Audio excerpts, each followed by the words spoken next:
Ladies and gentlemen, welcome to another day. You know me, down there, the Playmaker Silence, and you know who's always with me when we talk football. Dallas Clan, how you doing? Doing good, doing good. Morning, afternoon, evening, whatever time zone it is for you, everybody. We got one more conference to talk about. We got some games to recap, and we're gonna look forward to the actual week one of the college football season.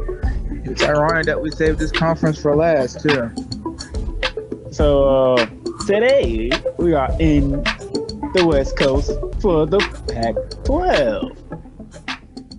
And if you caught last week's episode, I said that the fans probably doomed the Pac-12 from making the college football playoffs. So Dallas, do you want to inform the people of what I was referring to? If I remember correctly, the Pac-12, not only because they wanted the committee to see more of their games, but because they wanted to, make more money. Let's call it a spade a spade. Hard for advertisers to make money when everybody is asleep. Basically, the Pac-12 wanted to slide their local kickoffs to 9 a.m., on. They wanted to slide everything back a good 2 to 3 hours so that on the East Coast, it was a manageable time for everybody to see the Pac-12 games around the time they're seeing the late night East Coast games. The fan base and most of the Pac-12 nixed that idea. For the coaches that nixed the idea, you're basically asking your players to wake up at 5 o'clock on that game day because you got to think breakfast is now the pregame meal. You got to go to tape and training, ice, all that good stuff because, the seniors who probably going to make it to the league, they're hurting. And the fans didn't have a good reason at all, Darnell. They just don't want to wake up. God forbid the coaches that got to wake up at 3 and the players that got to wake up at 5. The fans just didn't want to wake up at 8:30 to just roll over and press the remote. So, with nobody seeing the Pac-12 on the East Coast, with the majority of the committee being in the Southwest and the East Coast, it probably wasn't a good look. But Darnell, I really don't think that's the only reason why the Pac-12 ain't gonna make the playoff. Go on. Oh well, if you're ready, we can get into it. Go right ahead. Darnell, the Pac-12, quite frankly, might not make the college football playoff because teams like Arizona ain't really helping them out. Not too long ago, if I remember correctly, Arizona and the predecessor to Khalil Tate were in the Pac-12 championship game. If I remember even more correctly, the predecessor to Khalil Tate faced Oregon in a year where Oregon was trying to make the playoff. So Arizona at one point was a team that was relevant. Arizona is currently a team that has a quarterback who last year was a Heisman front winner, had a coach from the SEC that kind of got forced out. But when you're a former coach from FSU, how many former coaches has FSU had? So, he gets forced out, but he goes to the Pac-12. You're a guy from the SEC. You had a college football Hall of Famer at quarterback. You had this high-flying offense that was able to score hella points against SEC defenses. You're on the West Coast. Short passes, like vertical running games. It should have been cake, easy cake. Big brand in Arizona. You got the state at your fingertips because Arizona State, who's Arizona State? But then you go to Hawaii. And you go to Hawaii and you force 4 turnovers.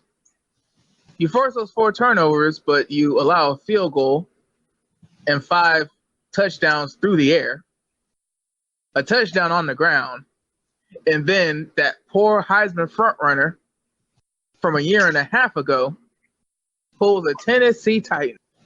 And God bless them, they always find a way to show up in this podcast. Khalil Tate is scrambling, and he's going, and he's weaving, and he's dodging, and he gets tackled at the 1-yard line. So you mean to tell me that one team that's only competing for one bowl, because let's be honest, Hawaii is not getting nowhere near the New Year's Six this year. They're just not. But Who am I to say that, Darnell? Because I thought Arizona was going to be way better than Oregon State. And guess who Oregon State plays next week? That one team that hung 45 on Arizona and Kevin Sumlin, that one coach that was in the SEC not too long ago. And who was Oregon State to the rest of the Power Five? That one team that gets 45 hung on them no matter who the coach was, where he was from. So you have an opportunity for the Pac-12 to have 2 games against that one team that's trying to play in the Sheraton Hawaii Bowl every year. And the first one already got 45 hung up on them. Then to make things even worse, Hawaii plays Washington in week 3. The crazy thing is Hawaii doesn't even have to win that game. All they got to do is not get blown out. If Hawaii can keep that game within 2 scores, that might as well be a win for the Mountain West Conference. Hell, Hawaii can go 1-2. As long as Oregon State only wins by a field goal and Washington can't blow out Hawaii and only wins by like 2 scores or less, Hawaii did its job. Hawaii did what we're going to eventually blame the fans for. We're blaming the fans for it now, but oh my God, you got 45 hung up on you by Hawaii. Hawaii had an aerial assault, well over 400 yards passing. They used that aerial assault to have a ground assault, well over 100 yards rushing. Hell, they even had 60 yards kick returning. I mean, what more could Hawaii have done? It seems like every time that Cole McDonald turned the ball over, somebody was there. And then Darnell, if you're a group of 5 team, you have to have a dominant player. If you're a group of 5 team, you have to have somebody special on your side that can produce against anybody. And the wide receiver, Cedric Bird from Hawaii, had 14 catches for 224 yards and 4 touchdowns. By the way, that was all of Hawaii's quarterback's touchdowns. There was another dude that threw, I'm assuming because Cole McDonald, if I remember his name correctly, just kept throwing up just ducks and picks. But, you know, hey, when you have a receiver that can catch you 4 touchdowns, it makes your stat sheet look better than what it really was. And also, I mean, this is Arizona. This is Kevin Sumlin, who was coming out knowing that he had to have a big season and that he couldn't just, you know, lose at Hawaii. Hell, we picked Hawaii because it was like, there's no way Kevin Sumlin loses this game. He's in Jim Harbaugh territory. He never got it done. If I remember correctly, please correct me if I'm wrong, Darnell. The biggest bowl game that Kevin Sumlin ever had as Texas A&M's coach was the Chick-fil-A Bowl before it was the New Year's Six Bowl against Duke. Let me correct. We both picked Arizona, actually. Yeah, that's what I'm saying. We both picked Arizona. I had them blowing them out. I had them winning by 3. Khalil Tate pretty much put up Heisman numbers and losing that 3 against Hawaii. I believe I sent you a stat. I don't know if you got it in front of you or not. I believe the stat said the Mountain West has beaten the Pac-12 with 5 straight games. Mm-hmm. Meaning the Pac-12 cannot hang with the Mountain West. But put a comma by there because they will have another opportunity. I'll get to that a little bit later. But since we recapping Hawaii and Arizona, what more can you ask for your quarterback? Besides what, not throwing 2 picks? That's probably it. But I mean, I think it's Hawaii's offense too. That's like Hawaii's MO. They throw it up. I'm talking about for Arizona. Oh, well, I mean, yeah. Those 2 picks are probably what did it. Not gonna lie. I mean, the man threw for over 300 yards. He ran for over 100 yards. He threw 3 touchdowns. Man did by himself what Hawaii did as a team. So, like, besides the 2 picks, what more can you ask from your quarterback? I mean, I guess score on that last scramble, but at that point, it's like, damn, he's got to scramble 25 yards to win the game. I mean, Jesus. Not win the game, to tie the game. Oh yeah. Oh, damn. Like what? Could nobody get open? You know, at this point, we know that Arizona is not making the playoff. So, because we're talking about the Pac-12, I mean, we're on this game. We might as well. it doesn't really matter what the rest of Arizona's schedule is. I'm sure we're going to talk about it, but at the same time, it's like, dude, there is no way you lose to a group of 5 team when all the spotlight is on you. You let that group of 5, you don't only lose to the group of 5 team, it's a shootout, and your defense allows 45. How is the country, how is the committee supposed to believe that your conference is the best conference when one of the teams that are supposed to be in the middle of the pack are allowing a group of 5 teams to hang up 45? It doesn't even matter that you scored 38. You were supposed to score more. I mean, if Khalil Tate is having 469 yards of total offense by himself, and you're not routing the other team because he's just styling on you, he had 469 yards of total offense because you needed every single yard that he gained. But you needed 4 seconds.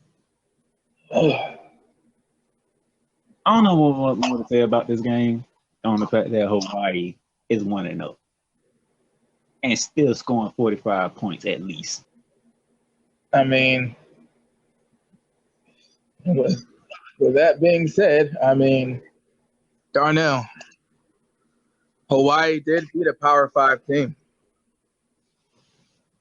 So nobody else played last week. Ain't nobody played. And that's what gets to be interesting because now, Dallas, we can do what we normally do, go through each team, look at their schedule, or I can give you weeks 1 and 2 for the Pac-12. You might as well do weeks 1 and 2 because with Arizona doing what Arizona did, we pretty much know the conference. That's a huge blemish. There's no reason to go through everybody. All right, so we talking about week 1. Here's all the week 1 games for the Pac-12. Starting when this recording comes out, UCLA and Chip Kelly's second year as a Bruin head coach are at Cincinnati. There's another group of 5 team on the road. Oh, buddy. Kansas State is coming to Arizona and Herman Edwards.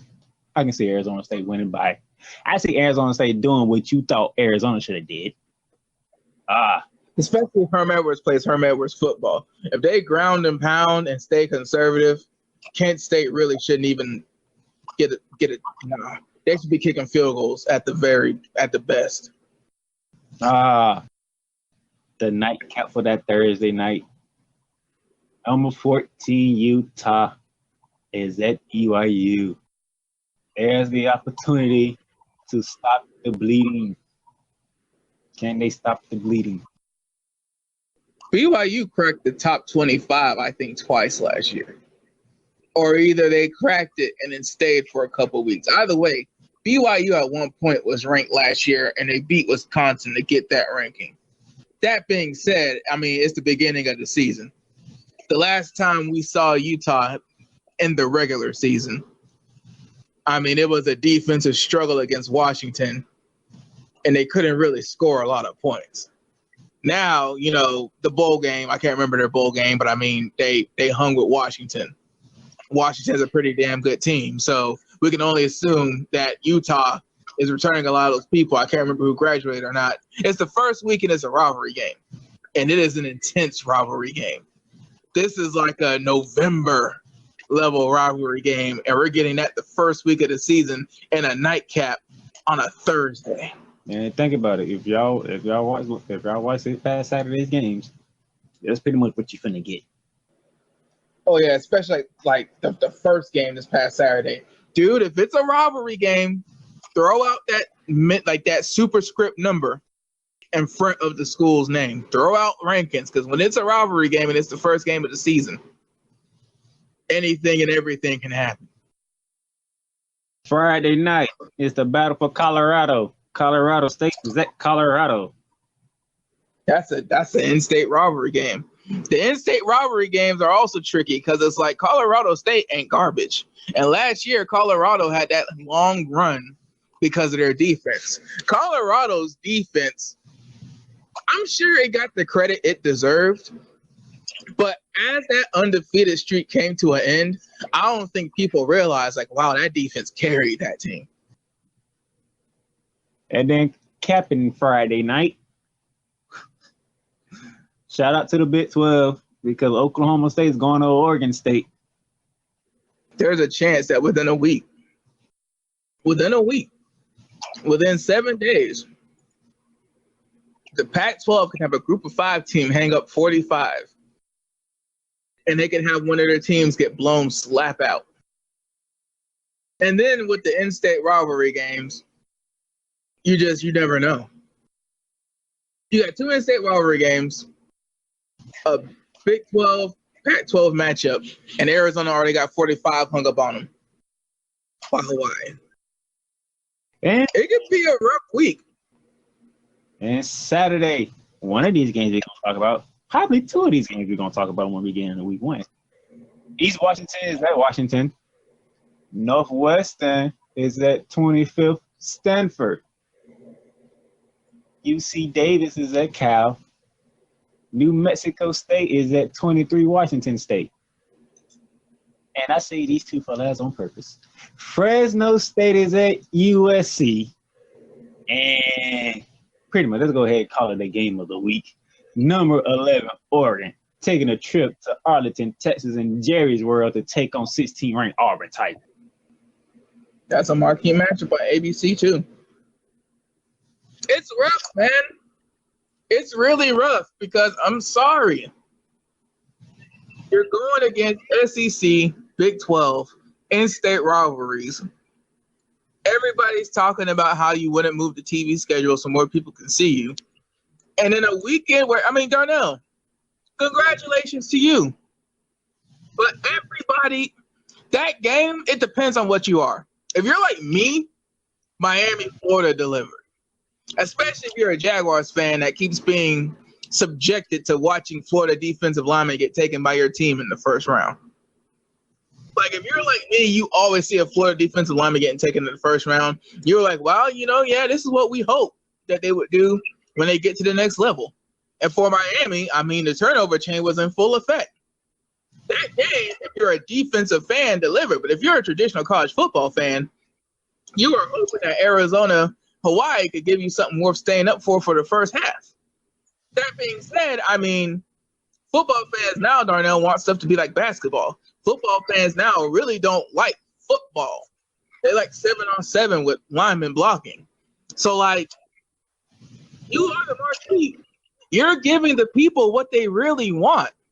You're giving, the fans who really don't care what goes on in Florida or who really don't care what goes on the whole other side of the country, an alternative.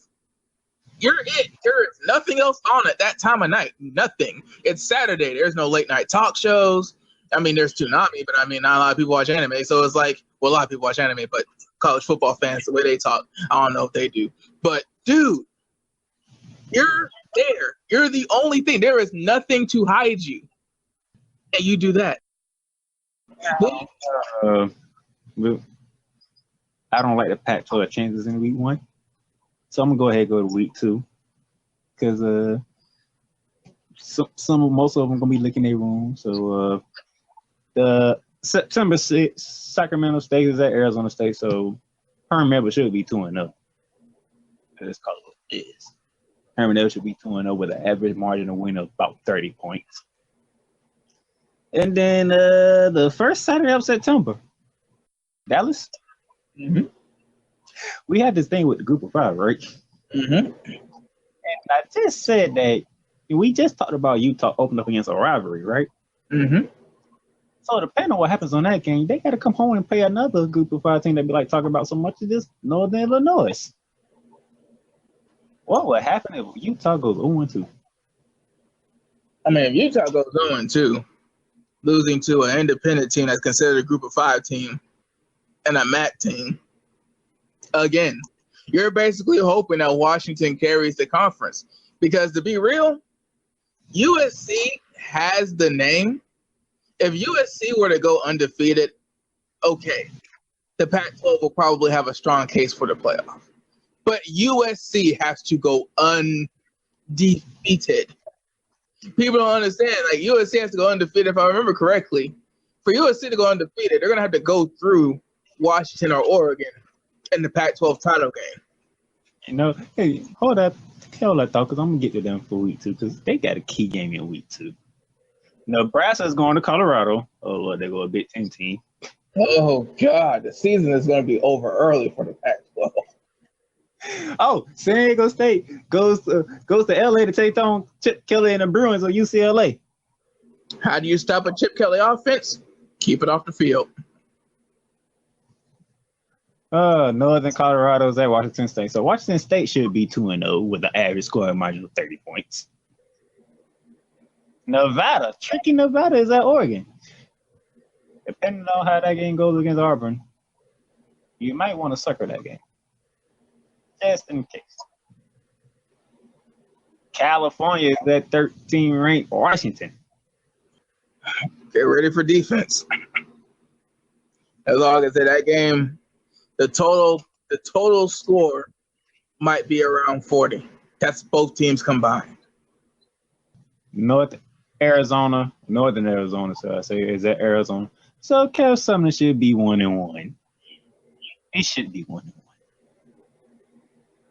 You talked about Oregon State taking the trip to Hawaii in week 2. Who knows how that's gonna go? Especially after probably shellacked by Oklahoma State. And then Stanford is going to USC. Mm-hmm. So the undefeated streak for USC has 2 roadblocks. Fresno State, who actually won the Mountain West last year. Let's not overlook that. And then your first conference game is a rivalry. Stanford. Again, the only chance that the Pac-12 probably has is if USC goes undefeated. Because to be honest, I don't know if an undefeated Washington makes the playoff. When you look at the landscape of the country and when you look at the presidents of the committee, they basically all but admitted. They'll tell you exactly what you're doing wrong. They told the Big 12, until you have a conference championship game, you're not getting to the playoff. What did the Big 12 do? Conference championship game. Who's been in the playoff a lot since? Oklahoma. Dude, it's not the kickoff time. It's the fact of you're just not good. You have Washington State's happening. You have Colorado's happening. There's no true dominant team in your conference. And I mean, if Washington goes undefeated, they're probably gonna look at the rest of the conference and be like, "You should have went undefeated." Because I mean, what the South competitor in the Pac-12 championship games for the past couple of years have had 2 losses or more, haven't they? Yep, and they both ran into Washington both times. Yeah, so it's basically Washington having a fairly decent go at it in the North. And then they're just getting a bowl team. They're just getting some team that's going to be playing in December in the conference championship game and just doing formalities. While losing the Ohio State and Rose Bowl games. And that's another thing. It would have helped Washington's case if they would actually win the damn New Year's 6 bowls they go into. That would really, really help build the brand and build the case. If every time you got up against a team that was playoff worthy, you won. But you don't. And you have some teams. Arizona spits out NFL draft picks almost every year off of that defense. So it's not talent. It's not a gap in resources. I'm going to hurry up, and I'm just going to say, because season pretty much already started. So let's go ahead. We're going to make our conference pick. So I'm picking Washington to come out of the Pac-12. Yeah, I don't think USC has the juice. And I don't think Oregon's there yet. I think their quarterback came back to win some games, but I think Washington is established as a defensive brand. See, I got to pick Washington because I think Oregon going to be 0-1. Well, it's not just the first 2 weeks that's going to help me pick the conference. I just think that, Washington, their thing is defense. The thing that they've been able to do consistently is develop and build defenses. And I just think that there can't be, if If there's truly, well, go ahead, because that Oregon game is at Washington. Yeah, see, I mean, Justin Herbert going back, I genuinely believe, because see, Pac-12 quarterbacks seem to do this a lot, Darnell. The Pac-12 quarterbacks seem to be the one that want to go back to school and win and enjoy themselves and all that good stuff. That being said, I mean, I wonder if Kyler Murray still would have been the number 1 overall pick if Justin Herbert was in the draft. Maybe, don't know. Dude had 5,000 yards of offense by himself last season, but still, you have to wonder. There can't be that can't be the only reason why he left that 25, 30 mil on the table. But we're gonna see, because besides their quarterback, I haven't really heard too much from Oregon as far as like elite, like national talent, somebody we should be watching for award list. So we'll see, especially that they got to go to Washington, but we'll see, because they're in the same division. They're going to wash each other out either way. All right, so we both taking Washington in the Pac-12. We both taking Clemson in the ACC, if I'm correct. Mm-hmm. Both taking Alabama in the SEC, if I'm correct. Mm-hmm. I picked Michigan in the Big Ten. You say, mm-hmm. I'm going to give Harbaugh his last chance. I'm going to say this is his year, even though some people are still picking Ohio State. Mm-hmm. So who you got in the Big Ten? I'm going to go Ohio State simply because Ohio State looks like its gears are still turning. Ohio State looks like it's about to be business as usual. And with Ohio State, that's fairly what it's been. I mean, we forget there was a period in time where there were 3 and 4 quarterbacks on the same roster. And Urban Meyer found a way to keep them all in the same school on the same team. We forget before them they had Terrell Pryor. Now they got Justin Fields. So they got a solid quarterback that can run the spread. And again, it seems like they always churn out wide receivers and running backs too. I think Ohio State has the skill positions and the type of quarterback. I don't know if they have the right quarterback, but I think they have the type of quarterback to succeed. So if it's business as usual at Ohio State and Jim Harbaugh is still trying to establish that winning culture and be, Jim Harbaugh is still trying to get those gears turning, whereas Ohio State, the machine kept rolling. So I'm picking Ohio State. So both on Washington, both on Clemson, both on Alabama. I'm taking Michigan. You taking Ohio State. I'm taking Oklahoma in the Big 12. Some people like Texas because Sam Ehlinger, he's been at Texas. He has the experience, and Jalen Hurts is coming from Alabama to Oklahoma, which is a different offense. And it's going to rely on him to be really a pure passer. I mean, there'll be lanes for him to run, but because this is a prove-it year for Jalen Hurts, because this is the 3rd quarterback for Oklahoma that we can consider to be elite, because see, with the other two, Baker had 2 years, I think. I think Kyler had 2 years. But the difference between Baker and Kyler is they didn't come from the best program in college football, maybe college football history, and have 6 BCS/New Year's 6 bowls under their belt. They didn't have national title game experience. They didn't have SEC title game experience. They didn't have, first rounds. Like, Jalen Hurts is coming in a veteran. Jalen Hurts is coming in a gamer and a winner.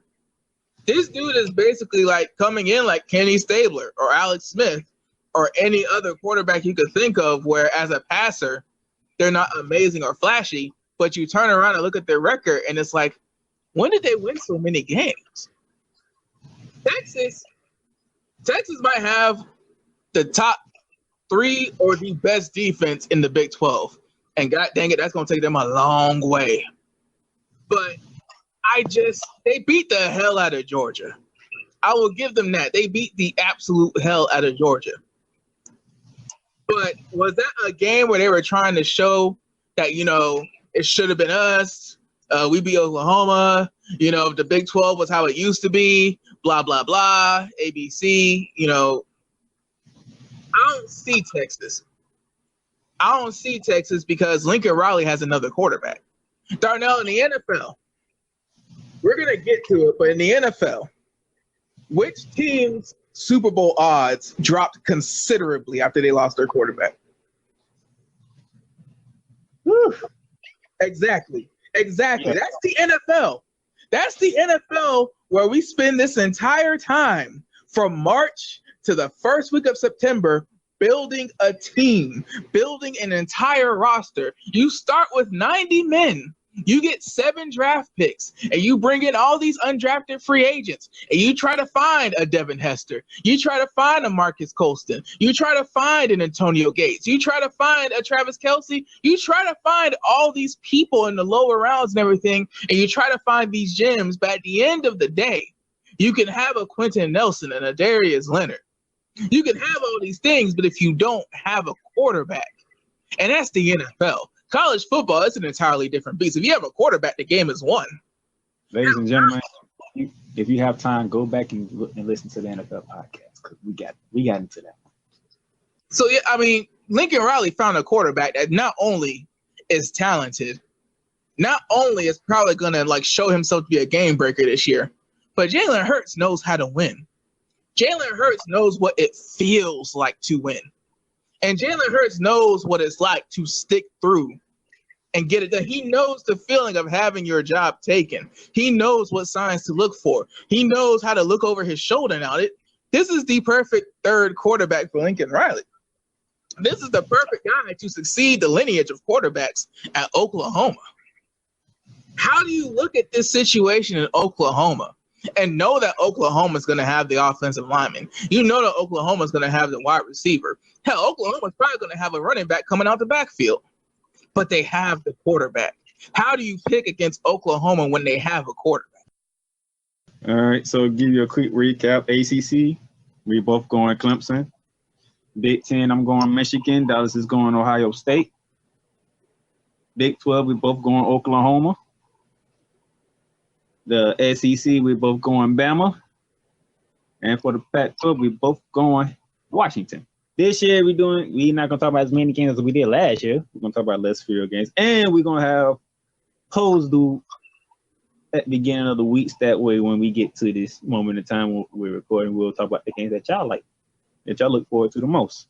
So with that being said, what we already talked about, Houston and Oklahoma. So I'm guessing we both picking Oklahoma on that one. You can put that down for us. Let's go to what's going to happen on the night of this recording release. 14 Utah at BYU. Does the Pac-12 have another continue to have a bad start, or will Utah begin to right the ship? The crazy thing is BYU's offense was very up and down, and that's because they didn't make a quarterback change until late in the season.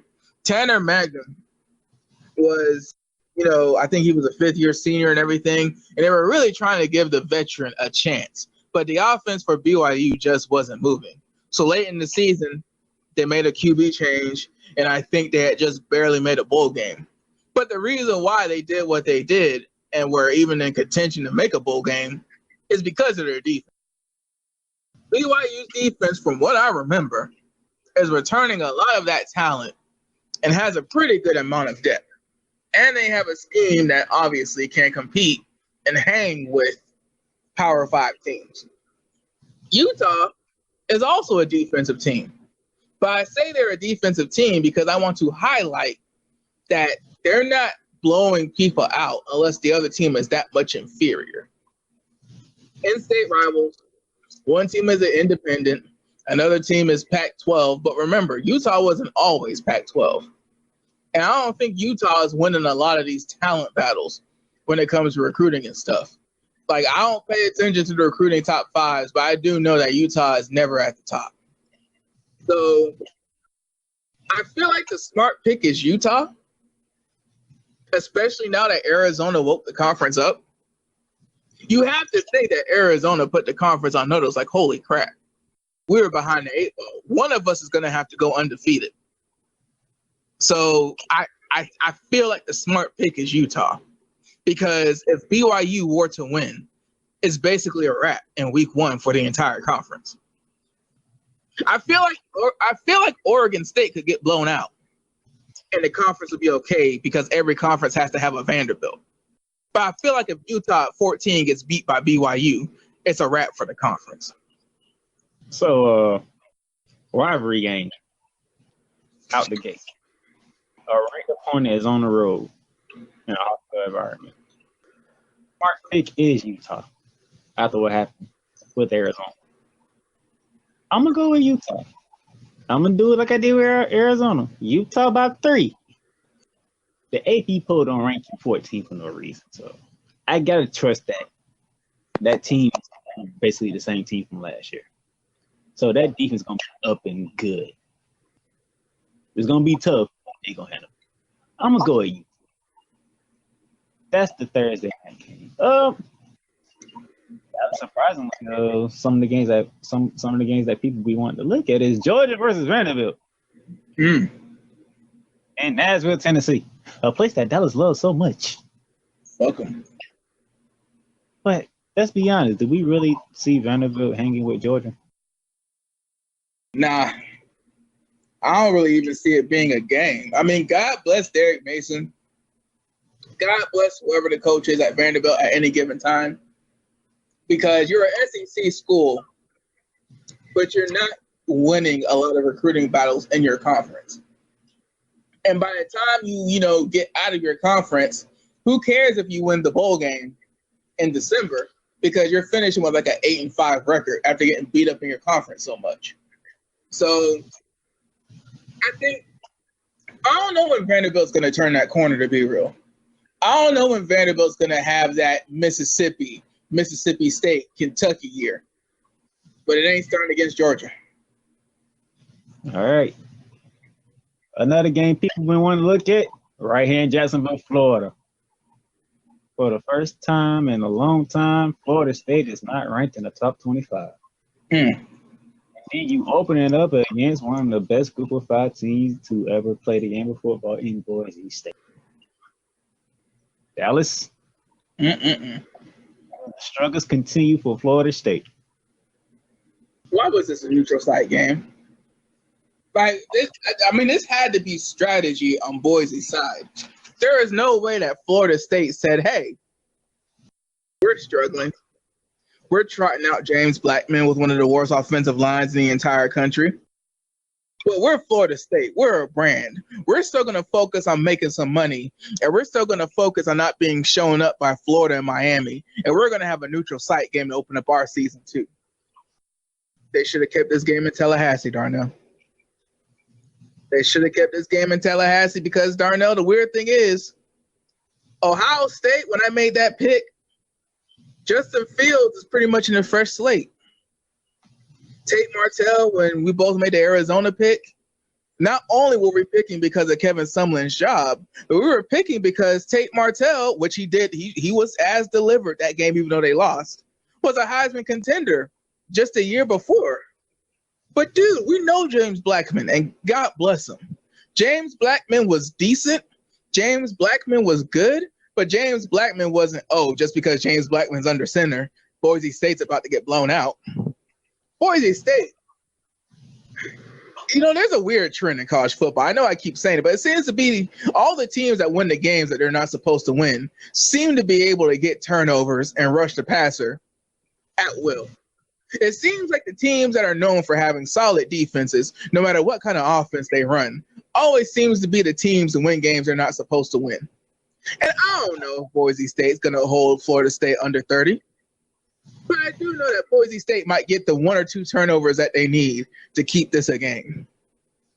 I'm trying to find the courage to pick Florida State, but it is hard because I'm just finding this out now on the podcast.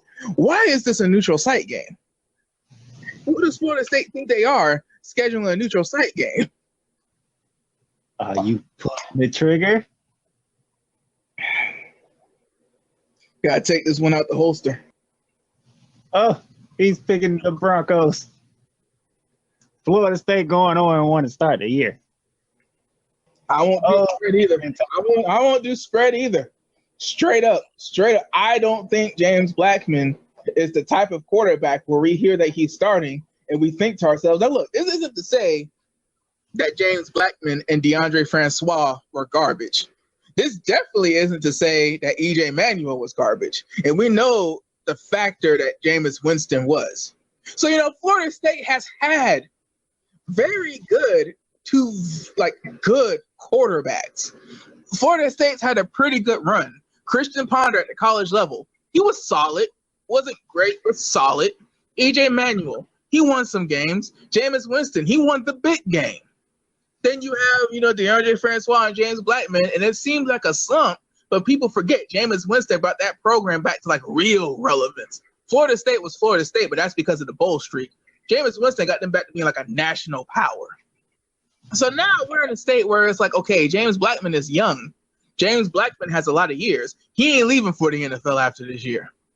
But can you protect him? Is that offensive line going to get shored up?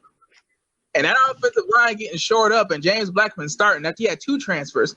Darnell, I think one transfer was from Wisconsin and another one was from another Power 5 school that I can't remember. But, dude, Florida State had 2 transfers come in. One has immediate eligibility. James Blackman beat them both. So James Blackman is by far and away the best quarterback on your team right now. And that's not great. Again, Florida State still has to play just like everybody else, but I mean... I'm going to give Florida State the edge. I'm going to give them the edge because of what happened down in Orlando. You and Miami ain't right. South in Orlando, so you know who won the game, and that team is already got the upper hand on everybody in the state of Florida. So, I mean, I do believe UCF will chalk that game up to, because we've glossed over it, but just for what do you chalk that game up to? Robbery, your quarterback, or Miami's defense is really going to carry that team this year? Actually, I'm gonna come back to that when we get ready to close out because it's a lot for me to say about that game. Oh, well, okay. I do believe UCF will beat the brakes off Florida A&M. So, I mean, God bless fan. This is not fair, but God bless fan. And what? Well, hold on. I just realized something. Wait a minute. I have to check FAM's schedule, but when did UCF become a money game school? When did we get to the point where UCF became the team in Florida to schedule Florida A&M and beat the brakes off of them? I thought that was Miami's job. I mean, well, that's why they're number 1 in the poll, Darnell. That's why they're number 1 in the poll. They're scheduling money games now. Ain't this a B? I do not believe Florida State want to be 0-1 with Miami, looking at Florida and UCF at 1-0, trying to play catch up. So I'm gonna give them that. I'm gonna give them a 4-point win over Boise State. Well, unfortunately, if you look at Kevin Sumlin, it doesn't matter what you want. It matters what you can do. The game of the week. Arlington, Texas. The $1 billion playpen Jerry's World. The 11th ranked Oregon Ducks from the Pac-12 taking on the 16th ranked Tigers of Auburn from the SEC. The SEC West. 7:30. It's going down. And if I remember correctly, the Pac-12 has not done great in opening games against the SEC. All right. So, further ado, Justin Herbert decided to come back because he wanted a one more run with Oregon. Problem is, it's the Auburn Tigers, and I'm pretty sure they gonna know by the time they kick off that Alabama probably beat Duke by 50.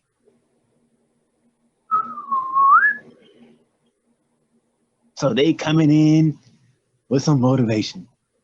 But Justin Herbert and the Ducks, they are the Ducks.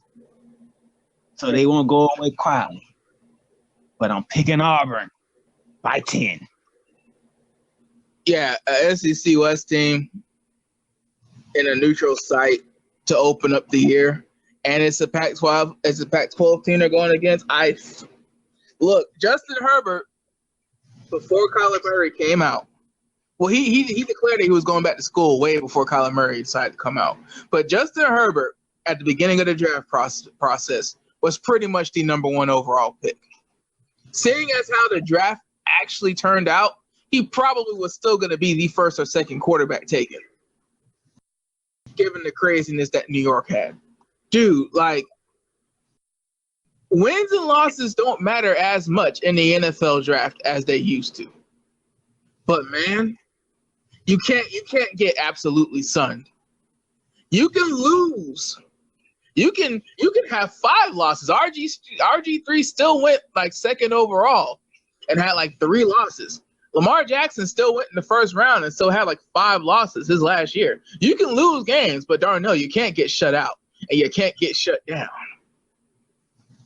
I don't know what type of team Gus Malzahn is putting on the field this year, but I do know that somehow, some way, whether he has a dude throwing ducks, a dude throwing grenades, or a dude throwing spirals, Gus Malzahn's always neck and neck with Alabama at the end of it all.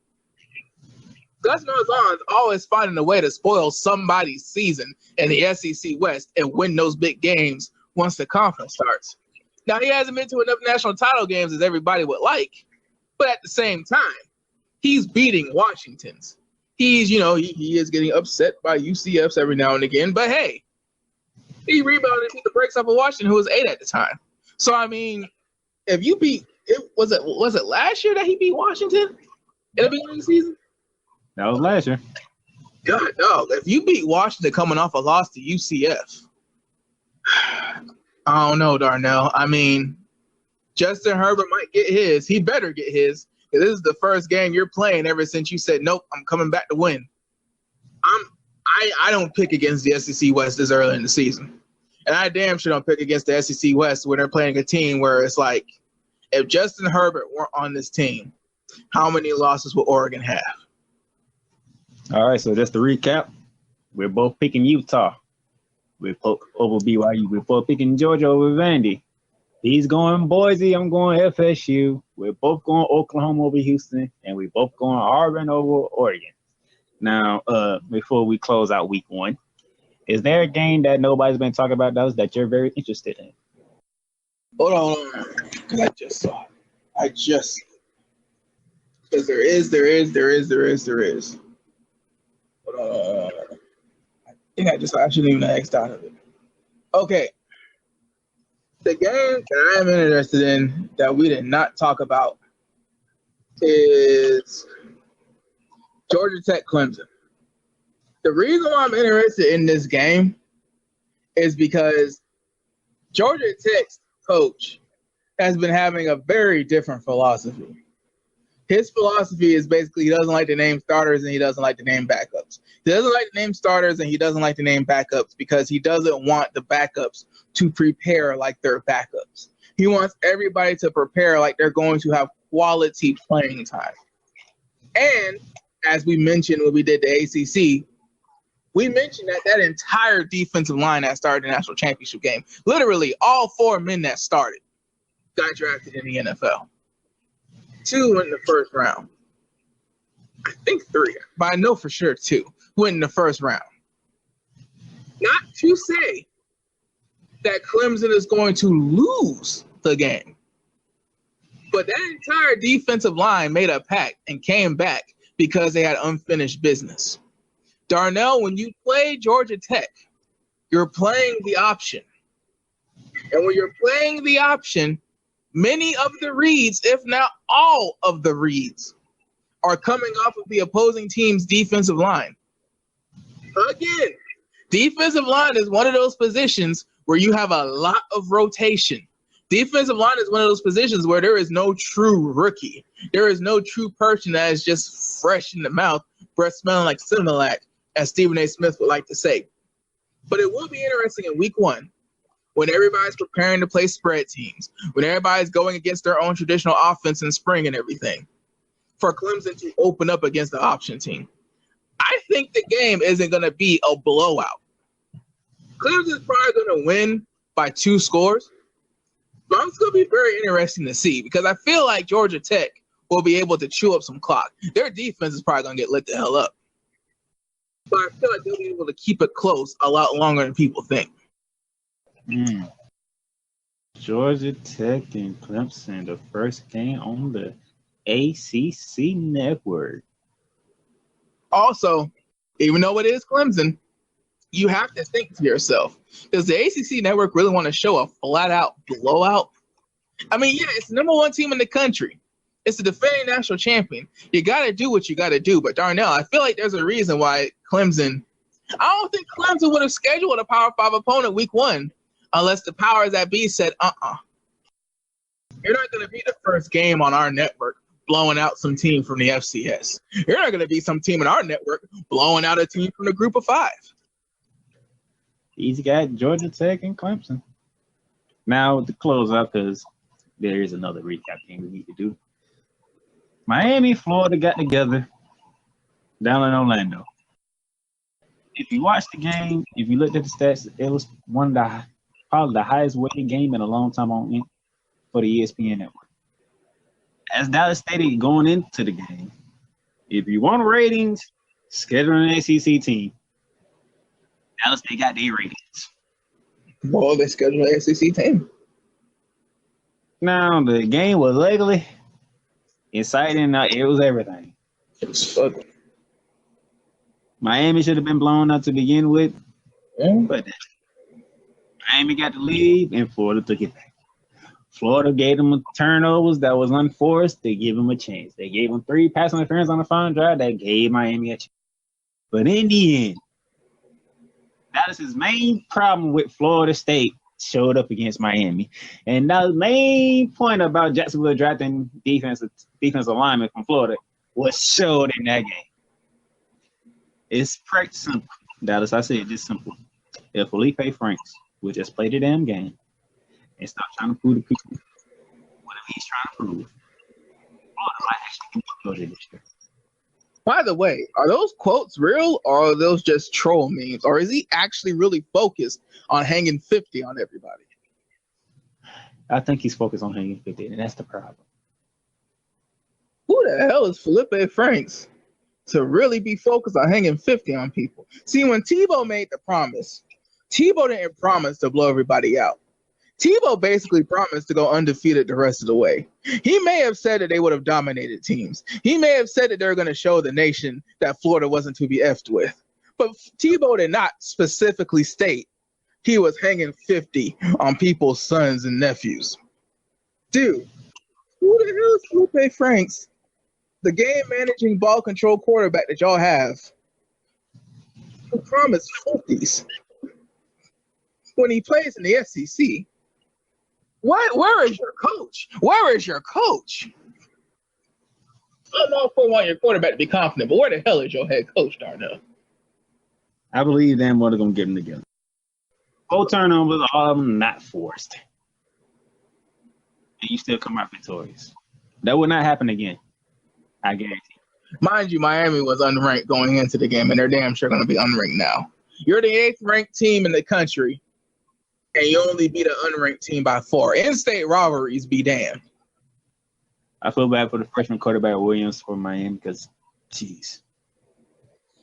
Yeah, man.